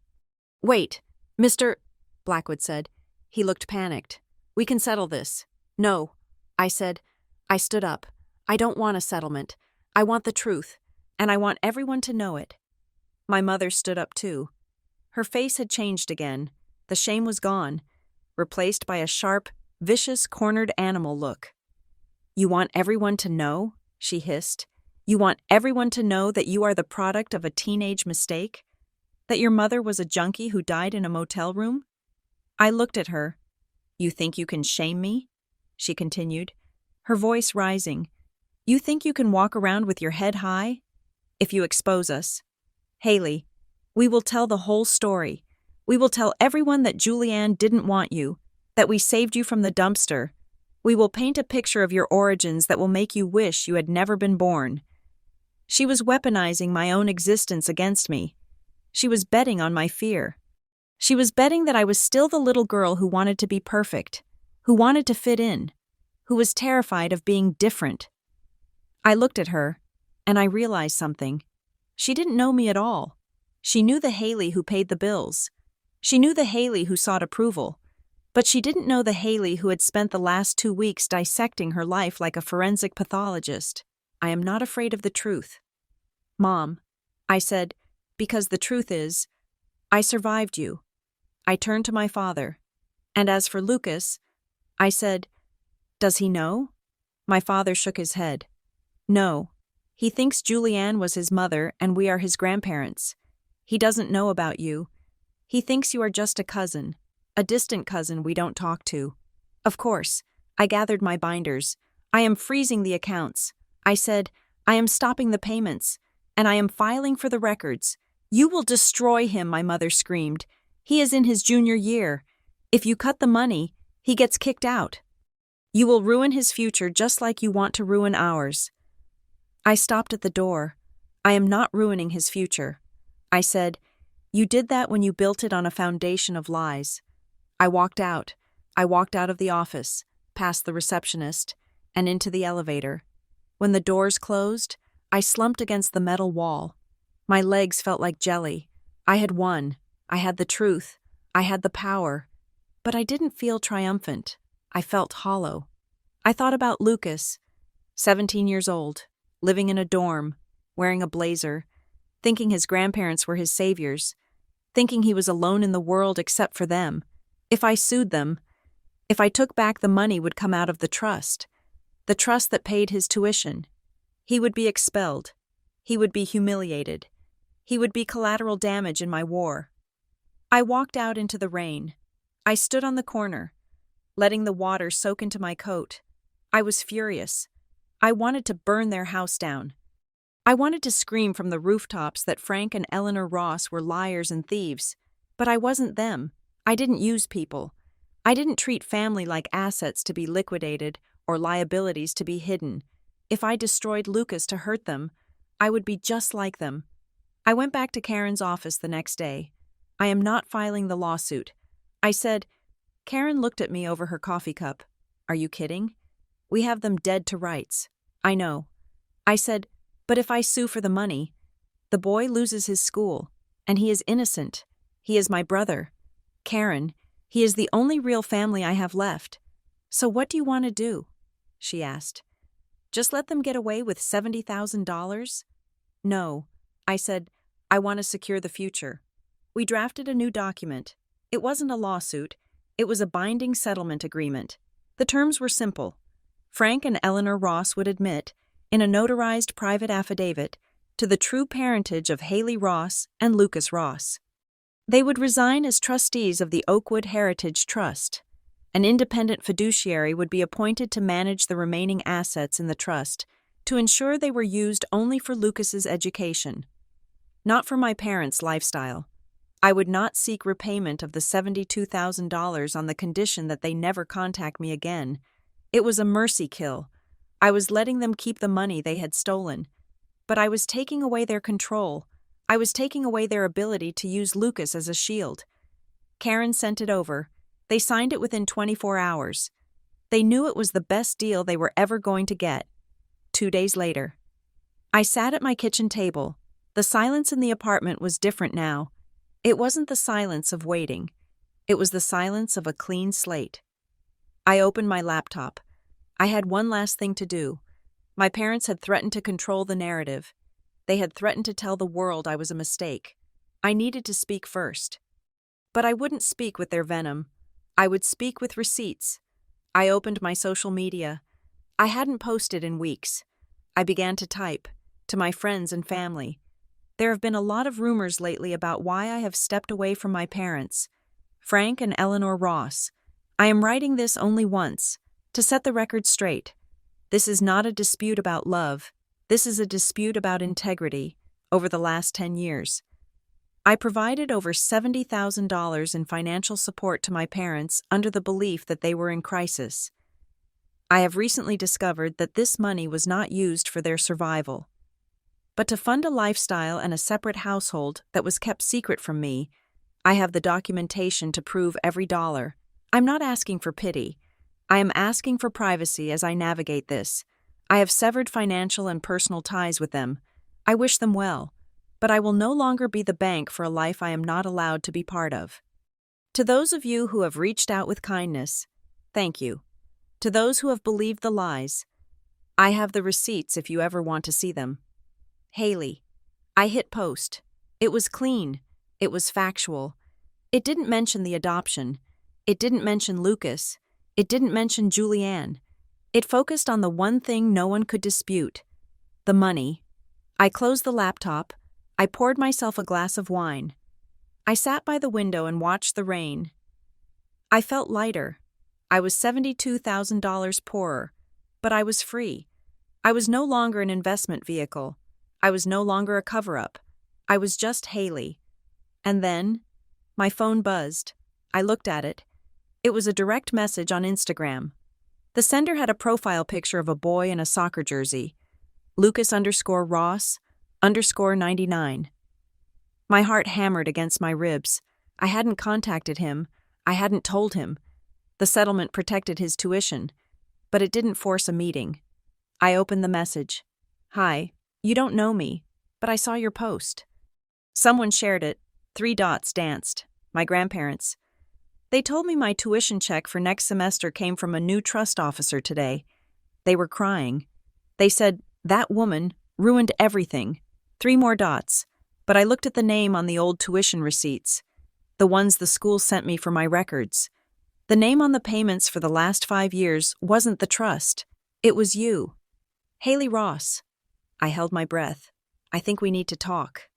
He wrote, because for my whole life, I was told you wouldn't exist. I stared at the screen. The cursor blinked. I typed back one word. Okay. I set the phone down. I wasn't a real daughter. I wasn't a real sister. I was a secret. But secrets, eventually, learn how to speak. And tomorrow, I was going to have a conversation that cost $72,000 to buy. I was ready. We met at a coffee shop called The Grind, located halfway between St. Jude's Academy and the city. It was neutral ground, a place of chrome and noise, far removed from the suffocating velvet of my parents' house or the manicured silence of his boarding school. I arrived 20 minutes early. I sat in a booth facing the door, clutching a lukewarm latte, watching the entrance. I felt a strange, vibrating tension in my chest, different from the dread I used to feel when my mother called. This was anticipation. When the door opened at 2 o'clock, I knew him instantly. He walked in with a hesitation that mirrored my own. He was tall, lanky in the way teenage boys are before they fill out, wearing a hoodie and jeans, but it was the face that stopped my breath. He had the same dark eyes I saw in the mirror every morning. He had the same sharp set of the jaw. He looked like me. He looked like Julianne. He scanned the room, saw me, and stopped. He took a deep breath, adjusted his backpack, and walked over. "Hi," he said. His voice was deeper than I expected, but it cracked slightly on the vowel. "Hi," I said. "I am Haley." "I know," he said. "I am Lucas." He sat down. He didn't order anything. He just put his hands on the table. They were long-fingered. Piano player hands.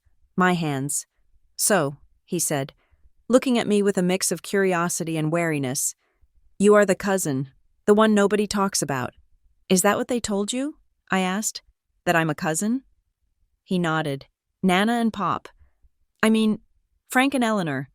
They said you were Aunt Julianne's cousin, a distant relative. They said you had issues." "Issues?" "Yeah," he said, looking down at the table. "They said you were unstable, that you had trouble holding down a job, that you were always asking them for money, and that is why they were always so stressed about finances, because they were trying to help you." I felt a cold, hard laugh bubble up in my throat, but I swallowed it. It was masterful. They had taken the reality that they were draining me dry and inverted it completely. In their story, I was the leech, I was the burden.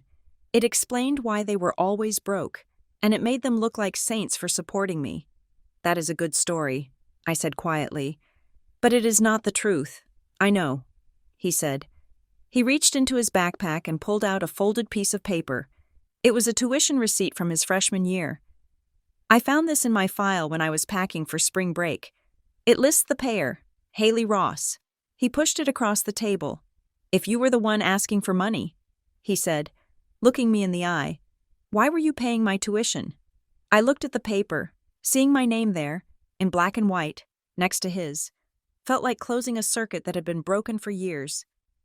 "I didn't know I was paying your tuition." "Lucas," I said, "I thought I was paying for their furnace, and their taxes, and their medical bills." He frowned. "They lied to you too?" "They lied to everyone," I said. I opened my bag and pulled out a single folder. I didn't bring the mountain of receipts I had shown the lawyers. I brought just one summary sheet, the timeline. I slid it over to him. "This is when the payments started," I said, pointing to the date 8 years ago. "And this is when you started at St. Jude's." He studied the paper. He was smart. I could see his eyes tracking the data, making the connections. "Why?" he asked finally. "Why would they do this? Why not just tell us? Why keep us apart?" "Because secrets are expensive," I said, "and control is addictive. If they told us, they would lose their status as the saviors. They wanted to be the heroes who rescued you from a tragedy, and to do that, they needed to erase the parts of the story that didn't fit." Like me. He looked up. What do you mean? I took a breath. This was the moment. The moment that could break him or free him. I am not your cousin. Lucas, I said. He went still. Julianne wasn't my aunt. I continued. She was my biological mother. She had me when she was 15. Frank and Eleanor are my grandparents. They adopted me and raised me as their daughter to hide the scandal. His eyes widened. He sat back, processing. So, he whispered, that means we are brother and sister. I said, half siblings, but yes, brother and sister. He stared at me. He looked for the lie in my face. But he didn't find one. He found only the biological truth that was written in the shape of our eyes. You are my sister, he said. It wasn't a question. It was a statement of awe. Yes, I said. He ran a hand through his hair. God, they told me I was alone after my mom died. They told me I had no one left but them. They made me feel so guilty for needing them. They made me feel like I owed them everything because they were sacrificing so much to keep me in school. They told me the same thing. I said, they told me I owed them for raising me. They used obligation like a currency. He looked at the receipt again. You paid for everything, he said. My books, my uniform, the field trips. I paid for it, I said, but I didn't know it was for you. If I had known, I would have paid it gladly, without the lies. He looked at me then, and his eyes were wet. They stole you from me, he said. All these years, I could have had a sister. I could have had someone who understood. We have each other now, I said. He nodded, wiping his eyes with his sleeve. So what do we do? The settlement is signed. I said, the money is secured for your school. You don't have to worry about that. I made sure of it. I don't care about the money, he said fiercely. I care that they looked me in the face last week and lied. They cried. Haley, they cried and said you were a horrible person who was trying to destroy the family. They are holding a dinner on Sunday. I said, a family unity dinner, my Aunt Sarah told me. They are trying to spin the narrative. They are going to tell everyone that my Facebook post was a mental breakdown. Lucas's face hardened. It was the same expression I wore when I balanced the ledger. Are you going? He asked. I wasn't invited. I said, I am invited, he said. He looked at me. Come with me. It will be ugly. I warned him. I don't care, he said. I am tired of being a character in their story. I want to write my own ending. We arrived at the house at 6 o'clock on Sunday. The driveway was full. Aunt Sarah's sedan was there. Uncle Mike's truck. My cousin Beth's compact. It was a full house.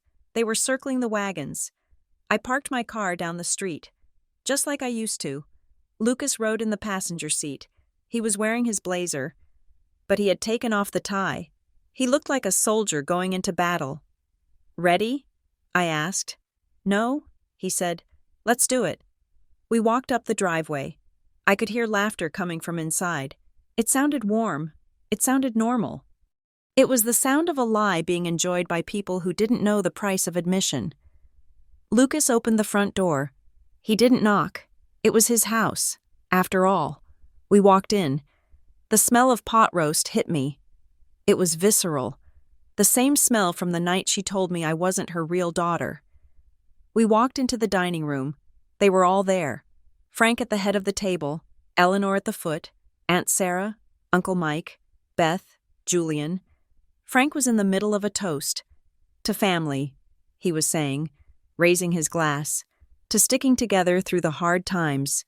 We know things have been confusing lately, with poor Haley's struggles, but we are just grateful that we can be a rock for her.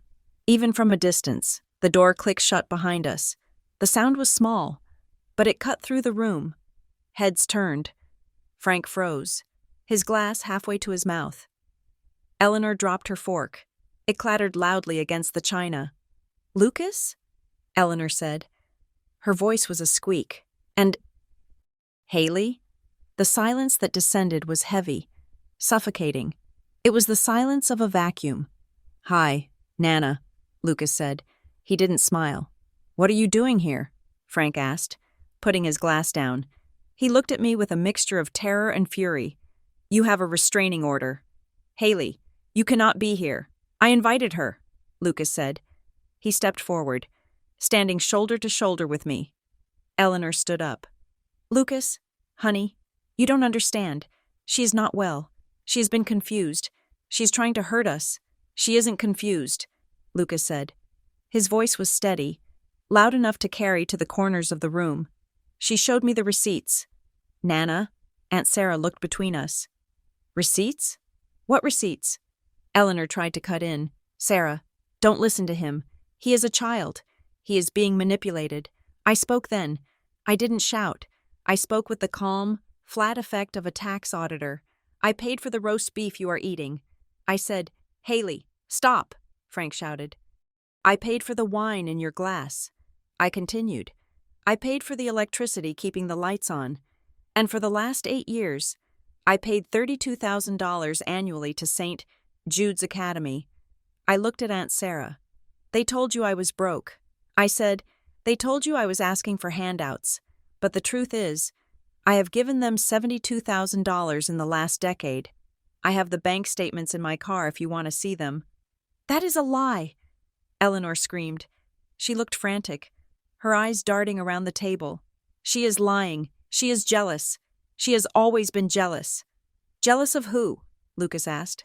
"Of me? Because you treated me like a prince while you treated her like an ATM?" "Lucas, be quiet," Frank roared. "You ungrateful little—" "Ungrateful?" Lucas laughed. It was a harsh sound. "You told me I had no one. You told me Haley was a crazy cousin. You hid my sister from me." The word hung in the air. "Sister." Aunt Sarah stood up. "Sister?" she asked. "Eleanor, what is he talking about?" Eleanor sank back into her chair. She looked small, defeated. "She is not his sister," she whispered. "Tell them." "Nana," Lucas said. "Tell them who my mother was." Eleanor put her head in her hands. "Tell them," Lucas yelled. "Julianne," Frank said. His voice was a rasp. "His mother was Julianne," Aunt Sarah gasped. "But Julianne ran away. Before Haley was born, no." I said, "Julianne didn't run away before I was born. She ran away after I was born, because she was 15, and they took me." I looked around the table. I saw the realization hitting them like a wave. Aunt Sarah's hand flew to her mouth. Julian looked at me with wide, shocked eyes. "You are Julianne's?" Aunt Sarah whispered. "Yes," I said. "I am Julianne's daughter, and Lucas is Julianne's son. We are brother and sister. And for 30 years, these two people have lied to every single one of you to protect their reputation." Eleanor looked up. Her face was twisted with tears. "We took you in," she wailed. "It was the pivot, the final defense. We saved you. We gave you a home. We gave you a name." I looked at her. I felt a profound sadness, but no anger. The anger had burned out, leaving only clarity. "You didn't take me in," I said. "I took a step closer to the table. You took my identity to hide your shame. You took my mother to hide your scandal. And then, when I was old enough to work, you took my money to pay for the next secret." I paused. "You didn't take me in. Mom, you took my future, one payment at a time, and called it love." The room was absolutely silent. No one moved. No one ate. The truth was sitting on the table, ugly and undeniable. Frank slumped in his chair. He looked old.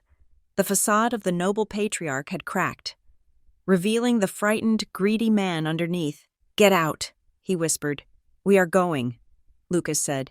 He took off his blazer, the navy blue blazer with the saint, Jude's crest. He folded it carefully. He placed it on the back of his chair. "I don't want this anymore," he said. "If she paid for it, it belongs to her. But I don't think she wants it either." He turned to me. "Ready?" "Yes," I said. We turned to leave. "Wait," Aunt Sarah said. She stood up, her napkin clutching in her hand. "Haley, Lucas, where are you going?" "To get dinner," I said. "Somewhere where the bill is honest." We walked out. We walked out of the dining room, down the hallway past the plaque for the Heritage Trust, past the marble tiles I had paid for, and out the front door. We didn't look back. We sat in my car for a long time without speaking. The adrenaline was fading, leaving a shake in my hands. Lucas stared out the window at the house. The lights were still on, but the energy had changed. We could see silhouettes moving, arguments, arms waving. The family was fracturing. The truth was doing its work. "Are you okay?" I asked. "No," he said, "but I will be." He looked at me. "So," he said, "what now?" "Now," I said. "Starting the engine, we drive." "Yeah." I drove him back to school. We exchanged numbers. We made a plan to meet next weekend, not to talk about parents or bills, but to talk about movies and books and the things siblings talk about. The next day, I went to the bank. I closed every joint account. I put a fraud alert on my credit. I changed my number. I filed the cease and desist letter Karen had drafted. It was a formality now. They wouldn't contact me. They were too busy trying to salvage the wreckage of their reputation with the rest of the family. A week later, I received a letter in the mail. It was from Aunt Sarah. Inside was a check for $5,000 and a note. "I know it is not enough. I know it doesn't fix it. But I didn't know. Haley, I am so sorry I didn't see you. I see you now." I held the check. It wasn't $72,000. It wasn't my lost 20s. But it was a start. I deposited the check. I opened my spreadsheet. The ledger. I looked at the total one last time. The red negative numbers, the cost of my compliance. I created a new tab. I named it Future. I typed in the first entry. Deposit, $5,000. I closed the laptop. I walked to my window and looked out at the city. The sun was setting, casting long shadows across the buildings. I was 32 years old. I had a brother I was just getting to know. I had a bank account that was finally mine. And for the first time in my life, I didn't owe anyone a thing. I took a deep breath, filling my lungs with air that tasted, finally, like freedom. The bill was paid in full. It was a journey of betrayal, discovery, and ultimately, the reclaiming of one's own life. I hope Haley's story resonated with you, and that it serves as a reminder that family is defined by action, not just blood.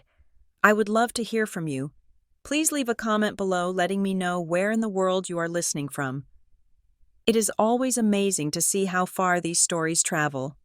If you enjoyed this story and want to hear more tales of justice and resilience, please make sure to subscribe to Revenge Stories. Don't forget to hit the like button and share your thoughts on Haley's decision in the comments. Did she do the right thing by protecting Lucas? Let me know what you think. Until next time, keep your receipts.